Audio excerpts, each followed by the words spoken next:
틱탁 틱탁 틱탁 현란한 입담에 환상 드리블 오늘 이 뉴스를 주목하라 이슈 티키타카.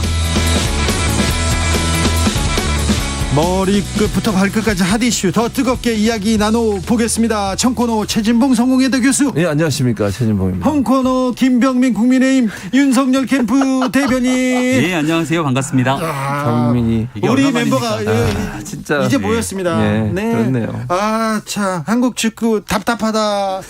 침대 축구할 때마다 이 김병민의 드리블을 듣고 싶었습니다. 자, 오늘 윤석열 후보, 김웅 의원 둘 다 기자회견을 했습니다. 방금 전에 윤석열 후보가 기자회견을 했는데 왜 이렇게 잔뜩 화가 나셨어요? 사이다 기자회견 아닙니다. 오늘 오전에 있었던 고구마 기자회견에 맞서서 오후에 있었던 전격적인 사이다 기자회견. 김병민 대변인. 속 시원하게. 근데 속 시원하다면서 얼굴이 왜 이렇게 어두워. 네. 얼굴이 어둡습니다. 그러니까 좀 차분하게 하라고 제가 몇 번을 얘기했거든요. 김병민 대변인한테도 그렇게 화내지 마라. 아니, 오늘도 화를 내. 교수님 너무 윤석열 후보 편들지 마세요. 그 편들면 안 돼요. 네. 아니, 어쨌든 오늘 얘기하면서 저는 이제 화를 내고 막 이렇게 언성 높이는 건 전혀 도움이 안 돼요. 네. 그다음 두 가지 저는 오늘 이제 들으면서 실망했던 게 두 가지였다.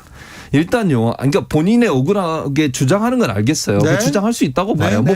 저는 이제 그걸 저는 이게 의혹이 있다고 보지만 그럼에도 불구하고 본인 입장에서 억울함을 표현할 수는 있는데 그렇다고 해서 공익 제보자를 막 그렇게 공익 제보에 대해서 까란 표현 안 썼죠. 어쨌든 공개해라 누구냐 이렇게 얘기를 해버리면 공익 제보 제도 자체가 엄청나게 문제가 되는 것처럼 문제가 될 수 있고요. 그럼 공익 제보를 누가 합니까? 공개하라. 제가 보니까 윤 후보는 아시는 것 같아. 여러분 다 아세요 이렇게 얘기했잖아요. 네. 기자회견 하면서 저는 모르는데 누군지. 아시잖아요, 다. 저는 모릅니다. 이 공익제보 얘기 하나만 할게요. 일단은 김웅 의원의 기자회견을 통해서 오늘 아침에 많은 것들을 보여줬는데 네. 어제부터 언론 보도됐을 때 김웅 의원이 본인이 건넨 사람이 있는데 네. 이 사람이 누군지 알려지면 이제 큰일 난다. 네. 발칵 뒤집혀진다. 황당한 캠프에 있다. 이런 얘기들을 했으니까 거기에 대한 내용을 바탕으로 많은 사람들은 의구심을 품을 수밖에 없는 것이고 그 정도로 정치에 깊게 개입돼 있는 사람이라면 이를 두고 우리는 공익제보라고 할 수 있겠는가? 그분 스스로가 직접 나와서 사실에 대한 진실을 규명할 필요가 있다는 겁니다. 만약 말씀하신 것처럼 누군가가 내부에서 공익을 바탕으로 하기 위한 제보였다면 당연히 공익제보자를 보호받아야 되는데 김웅 의원의 주장처럼 이 사람이 특정 캠프에 있다거나 정치적으로 깊게 개입돼 있다면 대한민국 대통령 선거를 흔들 수 있는 중차대한 범죄가 될 수도 있습니다. 그렇기 때문에 여기에 대한 김웅 의원의 언급을 바탕으로 주장한 내용들을 그러니까 그것도 검찰이 수사를 통해서나 판단을 통해서 하면 이해가 돼요. 근데 본인이 이제 억울하다고 해서 공익제보에 대해서 다 공개해서 얘기하라고 그러면 공익제보 원래 의도는 뭔가 비리가 있거나 문제가 있는 걸 본인이 발견했을 때 본인이 불이익을 당하지 않고 그걸 제보하는 거잖아요. 지금 이제 윤 후보 측에서는 그렇게 얘기할 수 있어요. 그건 이해를 하겠는데 그렇다 하더라도 그럼 공익제보자가 이렇게 나왔을 때 모두 다 그렇게 몰아붙이면 어떻게 공익제보를 할 수 있겠어요. 그러니까 그건 수사를 통해서 밝혀져야 돼요. 본인도 휴대전화는 다 제출했다잖아요. 그러니까 검찰에서 조사해서 공익제보인지 아닌지를 확인하고 그게 문제가 있으면 공개하겠죠. 그런데 후보가 나서서 그렇게 얘기하는 것은 공익제보 자체에 대한 부정처럼 들릴 수 있어서 저는 부정확하다고 생각을 하고 그건 적절하지 않다고 생각을 하고 또 하나 인터넷 신문이라고 자꾸 그 신문을 폄훼를 해요. 그러니까 물론 인터넷 신문과 기성 언론의 차이에 대해서 우리가 얘기할 수는 있겠지만 문화체육관광부에 등록해서 언론으로서 역할을 하고 있는 언론에 대해서 인터넷 신문이니까 믿을 수 없다는 식으로 자꾸 몰고 가면 다른 인터넷 언론 모두 다가 그러면 다 그런 거냐. 그러니까 언론은 언론으로서의 역할을 하는 거예요. 그게 문제가 있다면 그 논리적으로 거기에 대한 문제를 제기할 수는 있지만 메이저 언론이 아니고 인터넷 언론이기 때문에 그 문제가 있다. 그건 신뢰할 수 없다. 이렇게 몰고 가는 건 잘못됐다고 저는 봐요. 저는 윤석열 후보가 후보의 말이 맞다면요. 화가 날 만한 일이라고 봐요. 그런데 제보자가 국민의힘 관계자잖아요. 그리고 지금 관련자도 김웅, 손준성, 검사고 김웅 의원이지 않습니까? 네. 저는 이 사람들한테 화를 내야 된다고 생각해요. 김웅 의원이 명확하게 밝혀줘야 되는데 계속 기억이 안 난다고 하고 손준성 모르는 일이라고 하고 제보자는 국민의힘 관계자지 않습니까? 요거를 말씀 주셨던 내용이 정확하고요. 네. 그래서 오늘 후보가 나름대로 격정적인 어조로 얘기했던 건 본인의 억울함에 대한 화가 아니라 여기에 대한 내용은 주권자인 국민의 판단을 흐리게 만든 정치 공작 행위에 나서고 이 정치 공작 행위를 통해서 괴문서라고 불리우는 내용들을 바탕으로 정치 공세에 근거 없이 나서는 정치인들에 대해서 얘기를 하는 겁니다. 아니 그러니까 네. 지금 민주당이나 그 여당 쪽에다만 화를 내더라고요. 그렇지 않습니다. 예, 그러니까 이 모든 상황에 대한 언급들을 쭉 하고 있는 것이고요. 예. 말씀하셨던 것처럼 김웅 의원이 오늘 오전에 조금 국민들한테 속 시원한 얘기를 하지 못했지 않았습니까? 예. 이런 내용들을 분명하게 밝힐 필요가 있는 것이고 그렇죠. 손 검사 같은 경우는 스스로가 사실을 부인하고 있어요. 네. 그럼 중요한 건 우리가 하다못해 작은 보도를 하더라도 이 문건의 진위가 무엇인지가 확인이 돼야 보도가 가능한 것 아니겠습니까? 뭐 그게 이 기본이죠. 문건의 진위가 확인되지 않으면 확인되지 않는 문건으로 말미암아 있게 되는 굉장히 장황한 얘기들을 소설처럼 쓰게 되는 상황들이 나타나게 되죠. 그러니까 이런 문제들에 대해서 왜 괴문서를 바탕으로 많은 정치인들이 이 문제를 제기하고 나서는가? 그리고 두 번째로 해당 관련된 내용들을 보도했던 뉴스버스는 이 윤석열 후보와의 연결고리를 가져가기에는 상당히 몇 단계를 거쳐가야 되고 가장 구체적으로 먼저 밝혀야 될 김웅 의원과 송 검사 간의 사이에 대한 내용들도 제대로 밝혀내지 못한 상태로서 윤석열 후보를 이 정치 무대 한복판으로 끌어당기게 되니까 뉴스버스에 대해서는 강력한 비판을 할 수밖에 없는 상황 아니겠습니까? 그러니까 뉴스버스는 이렇게 보도한 거예요. 검찰이 사주를 했다고 그랬지 윤석열 총장 했다고 얘기한 적은 없어요. 검찰에 물론 이제 지금 현재 손 검사를 지명하는 걸로 네. 보이는데 검찰이 사주를 해서 야당에 고발을 사주했다 이렇게 주장을 하는 거지 윤 총장하고 직접적인 연관을 얘기한 적이 없어요. 검찰이라고 제목을 뽑습니다. 어쨌든 그리고 그건 윤석열 저는 총장이 몰랐을 일이 없다는 방식으로 그리고 시종일관 얘기를 하고 또 있죠. 하나는 지금 계속 지난번 언론중재법 할 때도 윤 후보 측에서 얼마나 반대를 했어요. 그때도 그런 같은 내용이에요. 언론이 모든 걸 전체적으로 다 수사를 해가지고 수사권이 없기 때문에 모든 사실을 다 알고 나서 의혹을 제기할 수는 없어요. 상당히 믿을 만한 사실이 있다고 하면 의혹을 제기해서 제기할 수 있는 거잖아요. 그건 윤 후보 측도 저는 인정한다고 생각해요. 네. 그렇다고 하면 지금 나와 있는 사진이든 그다음에 텔레그램의 어떤 대화 내용이든 사진이 여러 장 있고 또 판결문 같은 경우는 개인의 개인정보가 들어있는 판결문이 있잖아요. 그럼 상당히 믿을 만한 근거라고 볼 수 있다고 봐요. 기자 네. 입장에서는. 그 의혹 제기하는 건 언론의 역할인 거잖아요. 권력기관에 대해서. 제가 대한민국에 있는 많은 기자분들이랑 지금 소통을 많이 하잖아요. 다들 어떻게 이렇게 기사를 쓸 수 있지라는 생각을 많이들 얘기를 합니다. 이유는 뭐냐면 일단 출처불명의 괴문서예요. 그리고 여기에 대해서 단순하게 손준성 보냄이라고 하는 문자가 적혀 있지만 그럼에도 불구하고 이 문서를 손준성 검사가 작성했거나 손준성 검사를 통해서 왔거나를 확정할 수는 없습니다. 근데 김웅 의원이 거의 뭐 시인을 했지 않습니까? 근데 김웅 의원 얘기를 하니까 말씀을 하는데 김웅 의원의 통화 내용이 두 번 있지 않습니까? 김웅 의원의 대화 내용을 지켜보면서 되게 답답해요. 말이 계속 이쪽에서 저쪽으로 왔다 갔다 합니다. 여기에 대해서 준 적이 없다고 얘기를 하고 본인이 작성했다고 하다가 나중에는 받은 거를 갖기도 하고 말이 막 왔다 갔다 하지 않습니까? 윤석열 후보는 아무 관계가 없다고 했는데 그 다음날 전화해서는 갑자기 엉뚱한 얘기를 하고 아 그러니까 그러면 이 내용에 대해서 발언의 일관성이 없는 거잖아요. 윤석열 후보 측에서 김웅 의원한테 사실규명 촉구하고 고발하고 막 그러면 그렇게 해야지. 예, 오히려 그러면 네. 유승민 후보의 대변인으로 있는 김웅 의원에 대해서 또 내부적으로 문제를 일으킨다고 할 수 있는 소지들이 있기 때문에 사실 앞서가는 대권주자 입장에서 당 내에 있는 사람들에 대한 발언 한마디 한마디가 참 조심스러운 건 어쩔 수 없는 일입니다. 자 정치인 김병민한테 묻겠습니다. 김병민 네.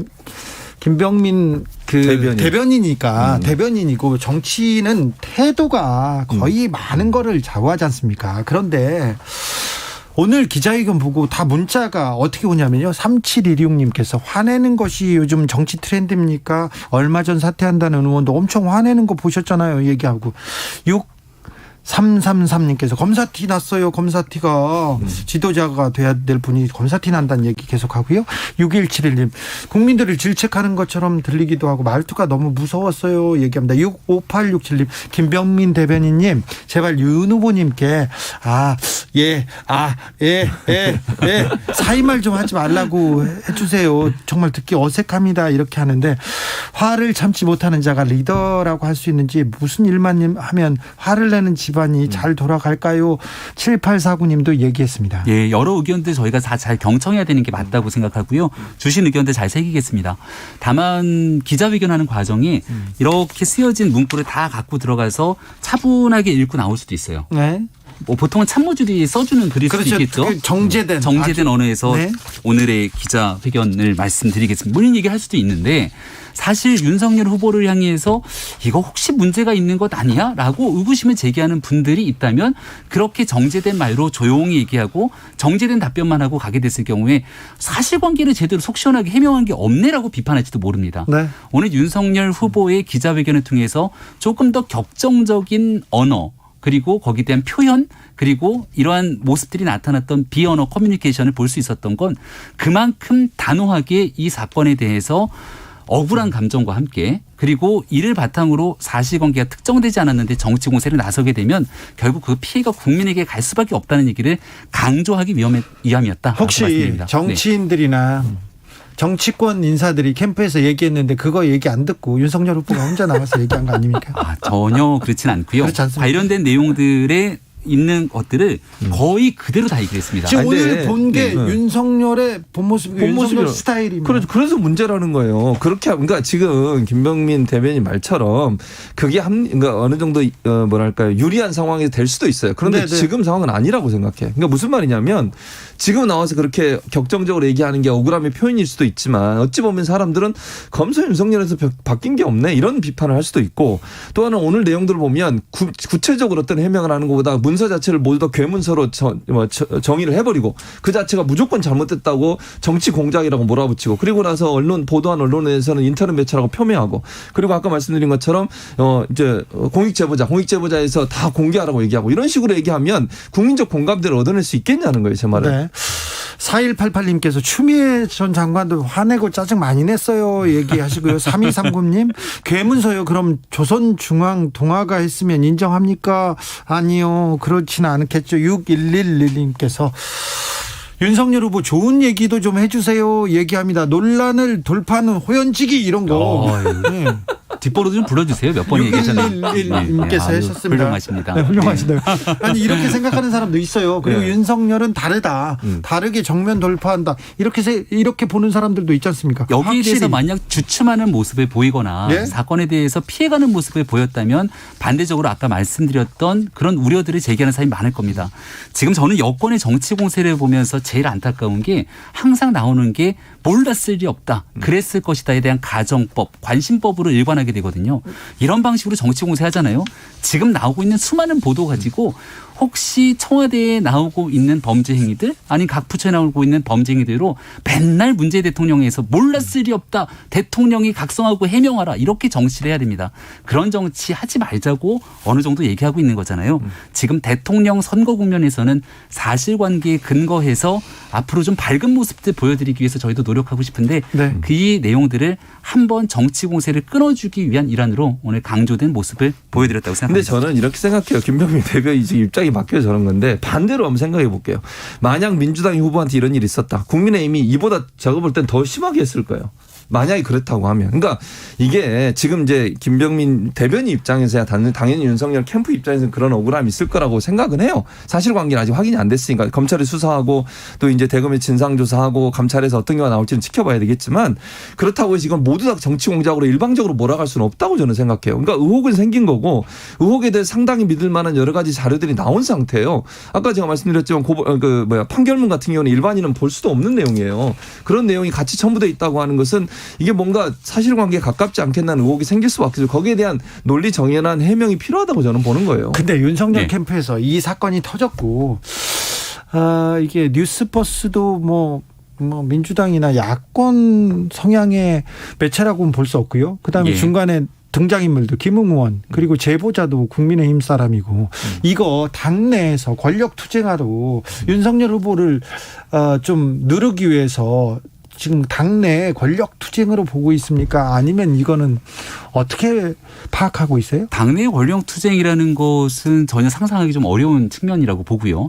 지금 김웅 의원 스스로가 얘기하지 않았습니까?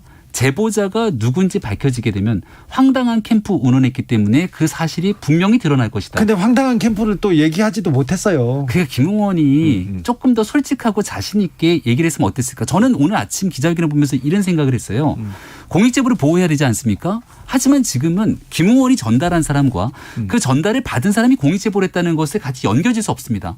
김웅원은 스스로를 보호하기 위해서 공익제보를 누군지는 모르겠고 그 사람을 보호해야 될 필요는 있으나 내가 전달한 사람은 이 사람이다. 라고 왜 얘기를 못했을까라는 생각이 들어요. 그리고 나서 이 얘기를 하지 못했는데 어제 수많은 매체와 인터뷰를 토대로 아까 말씀드렸던 이 사람 밝혀지면 큰일 나는데 등에 대한 언급이 이곳저곳에서 나오니까 의구심은 더 증폭될 수밖에 없고요. 그러니까 김병민 의원이 얘기하지 않습니까? 대변인이 김웅원한테 불필요한 억측 오해 없이 명명백백하게 밝혀라, 검사답게 얘기를 해라, 이렇게 얘기를 오늘 했어야 되는 거 아닌가요? 김웅원에 대한 언급을 하게 되면 앞서 말씀드린 것처럼 유승민 후보의 대변인으로 있었고 네. 유승민 후보조차 김웅원에게 뭐라고 얘기했습니까? 명명백백하게 밝혀라라고 김웅원한테 얘기했나요? 유승민 후보가 얘기했던 건 진실을 잘 밝히는 게 중요하다 등에 대한 언급을 했는데 관련된 후보와의 이 상황 속에서 1065님께서 김병민이라는 우수인재 없고도 달라질 줄 알았는데 아직도 이러면 어쩌란 말입니까? 얘기합니다. 이슈 티키타카 2부에서 이어가겠습니다.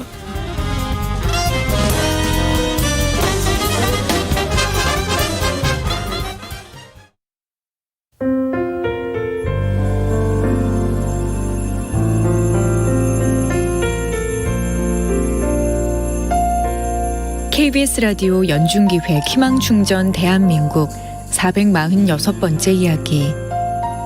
안녕하세요. 아나운서 이현주입니다. 17년 전 주호가 3살이 됐을 때 부모님은 하나밖에 없는 아들 주호가 또래보다 조금 느리다는 걸 알았습니다.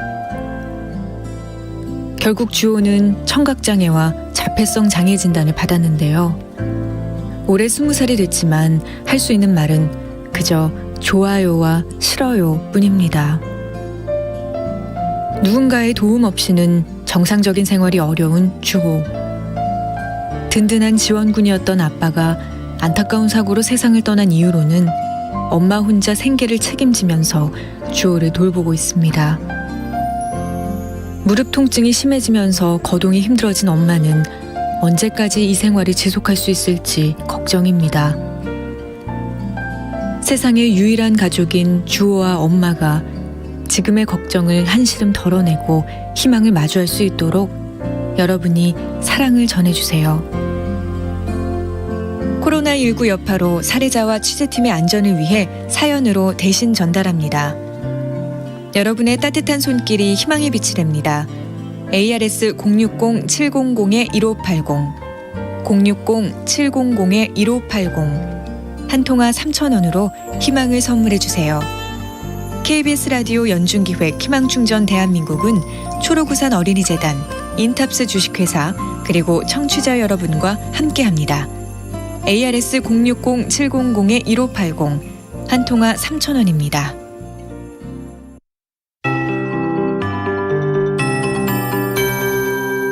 KBS 58분 날씨. 내일 맑고 일교차가 큰 전형적인 가을 날씨가 펼쳐지겠습니다. 오늘 밤까지는 대체로 맑겠지만 영서와 경북 산지 동해안으로는 비가 조금 내리겠습니다.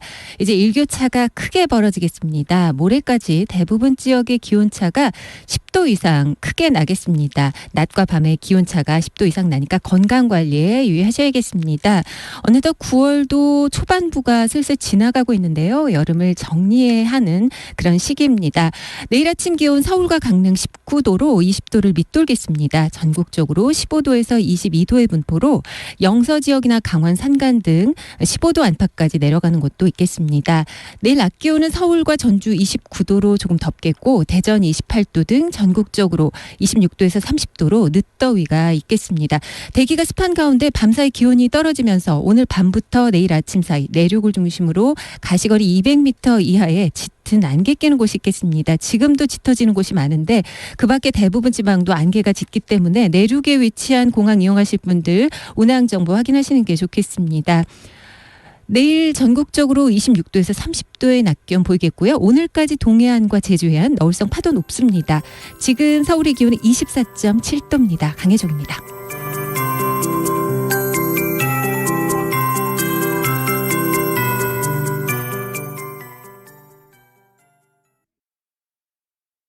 정성을 다하는 국민의 방송 KBS가 6시를 알려드립니다. AM 711kHz, FM 97.3MHz, KBS 1라디오입니다. HLKA.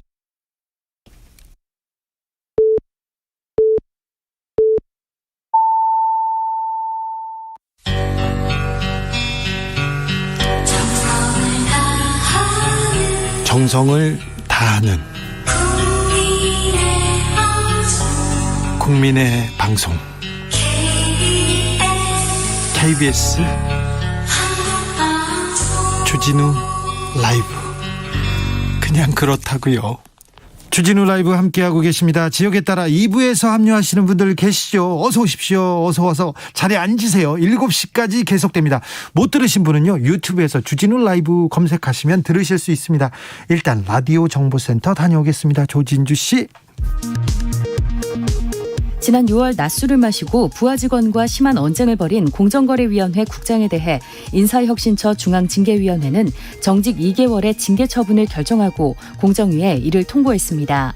정직은 파면 해임에 이은 중징계입니다. 더불어민주당 대권주자인 이낙연 전 대표가 오늘 의원직 사퇴를 전격 선언했습니다. 이 전 대표는 광주광역시 의회에서 기자회견을 열고 저의 모든 것을 던져 정권 재창출을 이룸으로써 민주주의와 민주당, 대한민국의 진 빚을 갚겠다고 밝혔습니다. 윤석열 전 검찰총장은 오늘 국회에서 기자회견을 열고 고발사주 의혹과 관련해 출처와 작성자가 없는 소위 괴문서라고 일축하며 의혹 제보자를 향해 숨지 말고 당당하게 나와서 디지털 문건의 출처 작성자에 대해 정확히 대라고 촉구했습니다. 은소비 성남시장의 선거 캠프 출신들이 성남시와 산하 기관에 대거 부정 채용됐다는 의혹을 수사 중인 경찰이 관계자 3명에 대해 구속영장을 신청했습니다. 이들의 신분과 구체적인 혐의에 대해서는 수사 진행 중이라는 이유로 밝히지 않았습니다. 지금까지 라디오 정보센터 뉴스였습니다. 이슈 티키타카 최진봉, 김병민, 최진봉 두 분 함께하고 계십니다. 아타락시아님께서 김병민님 윤석열 캠프 대변인으로는 정말 아까운 인물입니다 얘기합니다. 왜 계속 이런 문자가 오죠? 윤석열 후보의 매력을 제가 잘 전달하지 못한 것 같아서 조금 더 분발하도록 하겠습니다. 분발하셔야 될 것 같습니다. 8891님께서 김웅 의원 정말 기억이 안 날까요? 진실을 말하지 못하고 동네 북이 된 김웅 의원도 답답하겠죠. 그런데 내부의 권력 암투가 조금 있는데 좀 그럴 수 있어요. 경선 과정이고. 근데 이것 때문에 화살을 여당으로 돌린 것이라고 봐야 됩니까? 윤석열 후보가요? 네. 그렇지 않습니다. 그렇죠. 확실히 그렇지 않다고 말씀드릴 수 있고요. 내부에서 문제가 생기면 얼마든지 문제를 제기할 수 있죠. 그런데 여기 나타난 거는 김웅 의원의 얘기를 전적으로 일단은 신뢰하는 것이 옳다고 생각을 합니다. 같은 당에 있는 또 당내 주요한 인사이기 때문에. 아니 당내 주요한 인사에도 이랬다가 저랬다 왔다 갔다 이렇게 계속 하는데 그걸 믿어야 돼요? 어떻게 어디다 믿어야 돼요? 거기에 대한 진술의 그 일관성이 떨어지는 건 애석하게도 김웅 의원 스스로가 본인을 보호하기 위한 장치라고 생각해요. 아마 많은 분들이 그럴 거라고 봅니다. 조금 정치인으로 봐서 솔직하지 못하다라고 비판을 할지 모르겠으나 여기에서 본인 스스로를 보호하기 위한 장치로서 말이 조금 중언부언되는 건데. 근데 보호하려고 했으니까 뭐 그 정도는 이해한다 이렇게 생각하는 거죠. 그럼에도 불구하고 분명한 건 김웅 의원이 누군가에게 전달했다는 것만큼은 거짓으로 얘기할 수 없는 거잖아요. 그리고 그 사람을 통해서 무언가가 밝혀지게 됐을 경우 심각한 문제가 드러난다는 건 이거 거짓이 없이 언젠간 드러나는 일이기 때문에 김웅 의원이 그 얘기를 거짓말했을 거라고 보지 않습니다. 따라서 그 내용을 바탕으로 분명한 정치적 의도성에 대해서 언급을 하는 거죠. 5689님께서 오늘 성렬형 카리스마 쩐다 이렇게 하면서 지지 의사를 밝히는 분도 있습니다. 7221님께서는 지도자가 분노할 때는 내가 아닌 힘없는 국민이 부당한 대우를 받을 때이다 이렇게 의견도 주셨습니다. 그런데 윤석열 캠프 요새 분위기 어떻습니까? 저희는 하루하루 열심히 하고 있고요. 또 홍준표 후보의 오름세는 기정사실화되는 것 같습니다. 굉장히 긍정적인 요소 아닌가요? 그래요? 그러니까 선거가 앞으로도 11월까지 꽤 긴 시간이 남았습니다. 근데 국민의힘 경선이 사실 윤석열 후보가 당에 들어오냐 마냐를 가지고 굉장히 오랜 고민들이 있었던 시기가 있는데 네. 당에 들어오고 나면 그다음 경쟁력 있는 후보와 함께 국민들의 관심을 끌어당기는 게 대통령 선거의 백미거든요. 예. 근데 윤석열 후보가 앞서가는 지지율에 비해서 조금 외람된 얘기일지 모르지만 다른 주자들의 지지율이 조금 미미한 상태이기도 했습니다. 네. 근데 홍준표 후보의 지금 지지율 상승세가 올라가면서 국민들의 관심사가 굉장히 많이 높아지고 있거든요. 예. 여기서 긍정적인 경쟁을 통해서 잘 나갔으면 좋겠고요. 다만 이게 과도한 네거티브로 흐르게 됐을 경우에는 의원직 사퇴를 불사하는 이낙연 후보의 예가 있기 때문에 여기에 대해서는 잘 조정해서 그 상황 판단을 할 거라고 네, 지금 생각합니다. 김병민 대변인이 네, 얘기했는데 대선 경선 뜨거워지면서 네. 경쟁 치열해지는 거는 뭐 좋습니다. 그런데 선거판이 혼탁해지는 거 아닌가. 이 네거티브가 민주당도 그렇고 국민의힘도 그렇고 너무 조금 조장되는 거 아닌가. 걱정이 되기도 합니다. 최진목 교수님. 그러니까 뭐 이런 거죠. 지금 이제 김병민 대변인은 긍정적으로 평가를 했지만 속으로는 가슴이 탈 거예요. 목이 탈 거라고 생각하는데 홍준표 후보가 상승을 하면 윤석열 후보는 당연히 긴장되죠. 왜냐하면 만약에 토론을 붙으면요. 홍준표 후보가 어떻게 하겠습니까? 이 문제 계속 제기할 겁니다. 제가 볼 때는요. 지금 본격적으로 토론이 시작 안 됐는데 이 문제 가지고 계속 문제를 제기하잖아요. 지금 의혹 수준에 있는 것도. 제가 볼 때는 계속 이런 문제 제기할 거기 때문에 윤 후보 입장인 토론 과정에 상당히 예를 들면 오늘처럼 또 화가 난다고 막 이렇게 격양된 목소리로 토론에 참여하면요. 그게 마이너스예요. 제가 볼 때. 그래서 얼마나 잘 본인의 감정을 컨트롤하면서 논리적으로 잘 대응하느냐의 문제인 것인데 제가 볼 때 홍 후보는 오랫동안 이런 토론에 익숙해 있는 사람이고 윤 후보는 지금 그런 부분이 아직 제가 모르겠습니다만 예전보다 경험은 적잖아요. 그런 상황이기 때문에 그런 부분에 대한 준비를 제대로 안 하면 홍 후보한테 상당히 공격을 많이 당하고 거기에서 많은 부분 본인의 감정이 격화되는 모습을 보이게 되면 마이너스적 요소가 될 가능성이 있다고 봅니다. 윤캠프 이 부분에 대해서 준비가 되어 있다고 합니다.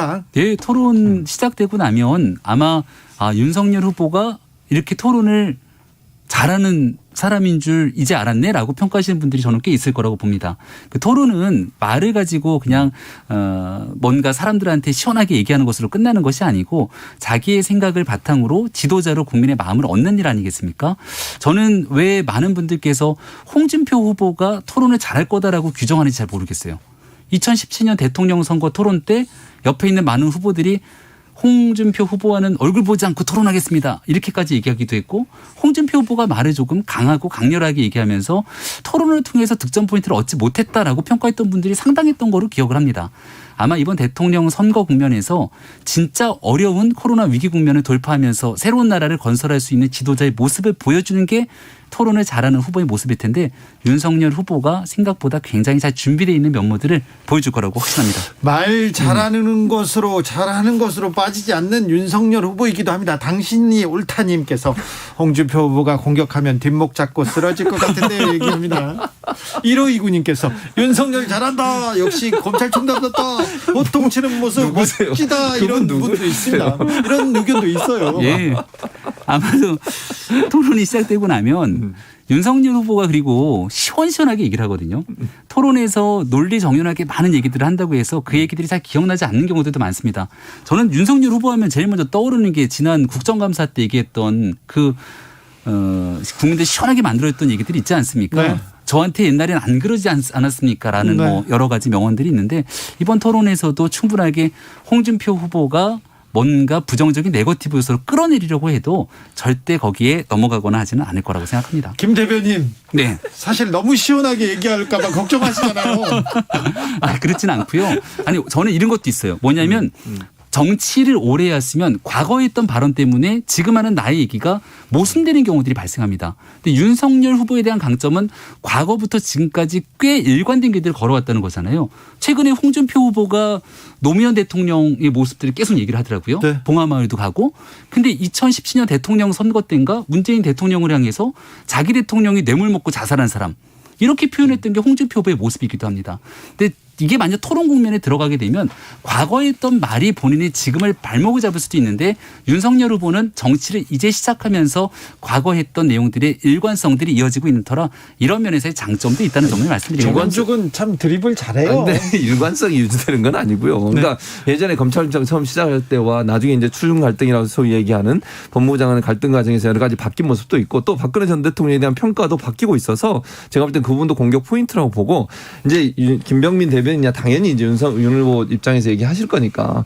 근데 이제 저는 이런 생각은 들어요. 홍준표 후보가 공격을 했을 때 그러니까 본인이 예를 들어서 저도 뭐 홍준표 대표가 말을 논리 있게 정연하게 잘하신다는 표현보다는 다른 표현을 쓰고 싶지만 그게 상대방을 그렇게 만들 수도 있다는 거예요. 근데 거기에 대한 대비가 제대로 안 되면 제가 볼 때는 어려움이 있을 수 있다는 얘기를 하는 거예요. 4258님께서 전투형 윤석열 후보 이게 국민들이 원하는 스타일입니다 얘기합니다. 일단 윤석열 후보가 나와서 싸워주기를 토론에 나오기를 바라는 분들이 많은 것 같아요. 자, 김병민 대변인 네. 윤석열 고발 사주 의혹 요거 얼마나 갈까요? 오늘 윤석열 후보의 기자회견을 통해서 깔끔하게 정리됐다고 생각합니다. 깔끔하게 정리됐다고요? 무슨 말씀이세요? 정리 안 됐고요. 앞으로 더 파장이 커질 걸로 봐요. 오늘 얘기 그렇습니까? 때문에 사실은. 네. 아까 제가 말씀드린 그런 여러 가지 3가지 정도 말씀을 드렸는데 그 이유 때문에 저는 논란이 더 커질 걸로 봅니다. 깔끔하게 정리됐으면 앞으로 한 6개월 걸립니까? 얼마나 걸릴까요? 이게요, 깔끔하게 정리가 되지 않으면 과거에 있었던 채널A 사건을 둘러싸고 검언유착이라는 해괴망측한 프레임을 씌워서 얼마나 오랜 시간 질질 끌었지만 끝나고 결과가 어땠는지를 다 보여주고 있지 않습니까? 시간이 지나고 나서 유권자의 판단을 다 흐리게 만들고 난 뒤에 범죄행위가 드러나면 무엇하겠습니까? 이 일 정치 공방을 나서려면 명확한 증거를 들고 얘기해야 된다는 말씀드립니다. 일단 증거는 검찰 수사를 통해 나와야 돼요. 지금은 언론이 의혹을 제기했고 의혹이 제기하면서 여러 가지 증거들을 제시한 분 상당 부분 신뢰성 있는 부분으로 보일 수 있는 여지가 많기 때문에 이건 네. 검찰 수사가 있어야 되고요. 지금은 윤 후보가 직접적 연관성이 있는지 아무도 몰라요. 지금은 그 사실관계도 나온 게 없고 그러나 이 이슈는 그 검찰 수사가 끝날 때까지는 계속될 거라고 봅니다. 이슈 티키타카 여기서 인사드리겠습니다. 최진봉, 김병민, 최진봉 두 분 감사합니다. 네, 고맙습니다. 정치 피로, 사건 사고로 인한 피로, 고달픈 일상에서 오는 피로.